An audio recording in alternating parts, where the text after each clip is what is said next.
Hi, Sasha. I'm Ariana. Nice to meet you. Nice to meet you too. First off, I want to tell you I love the name of the show, Raising Kanan. It sounds like this really innocent 90s sitcom, but the show is so dark. I never thought of that, but it really does sound like a 90s, 80s or 90s era sitcom for sure. Yes. But how did you go about crafting a show where we ultimately know the ending of the character? How did you create this origin story? Yeah, well, that really is, you're sort of touching on the toughest part of it, right? Which is when the audience knows how the story ends, do they really care about how it begins? You know, I think that's the challenge that faces anyone doing an origin story or a prequel. I think for me, what I really leaned into was sort of like deconstructing who Kanan is and trying to figure out how he became who he became, right? And so it felt like the central piece of that would be his family, as it is for most of us.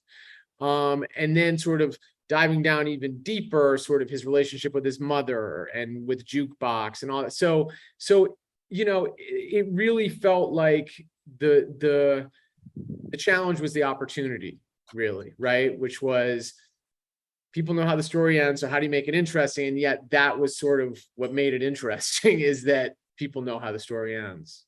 For sure. And Kanan in 1991 is honestly such a sweetheart. And then he turns into a monster. Why did you decide that Kanan in the beginning is very innocent?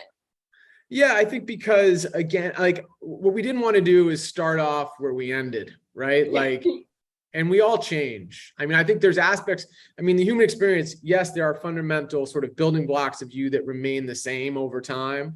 But, you know, we all change as we get older. We learn stuff, we have experiences, we see things. And so, you know, that's really what happened to Kanan.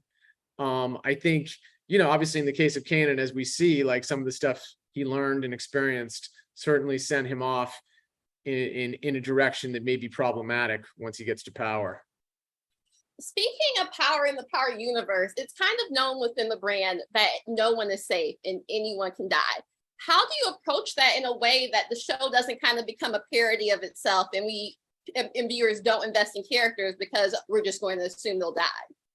Right. Well, I mean, great question. I would say, first off, they know Kanan and Jukebox are not going to die, right? So they know that for sure. I think, you know, I will say this, that the deaths in Power were earned. You know, like, they never felt like they just came out of nowhere.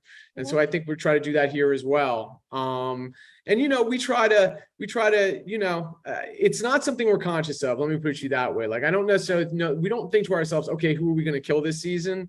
But I will say, whether it's, you know, Raising Kanan, Power, The Sopranos, Game of Thrones, I mean, this is something that you see in most of these series now, which is that there is no one who's safe, you know, which is kind of like life to a certain extent. And what was your favorite scene that you wrote that you saw come to life? You know, there were so many scenes that I really, really loved. I will tell you that the scene where I knew that we were going to be okay in terms of just like, because you never know, you know, you never know. You hire these people to play a family and you do wonder, are they going to seem like a family? And I would say in the first episode of the first season, the scene where Rock comes home to sort of berate Kanan for this thing he did, you know, this shooting, when they were all sitting around the table there, sort of going back and forth, in that moment, I was like, oh, okay, I buy this as a family. And so that was the moment for me where I was like, okay, that piece of this is going to work. I don't know if people ever tune in. I don't know, but I know, sort of, as we sit here right now watching them, I believe that they're a family. So that, I won't say that's my favorite scene, but it's definitely sort of proof of concept in a way. And what do you miss most about the 90s? What do I miss most about them? Well, I was a lot younger. I miss that. I miss waking up and not feeling like shit.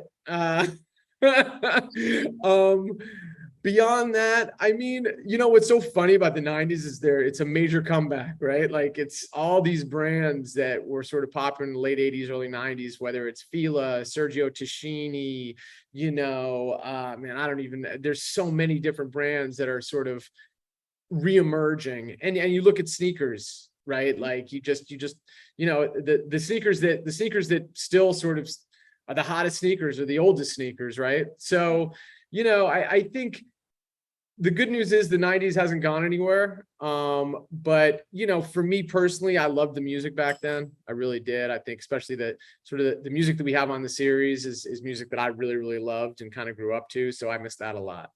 Yeah. And what would you say is the hardest part of making a show that was set 30 years ago?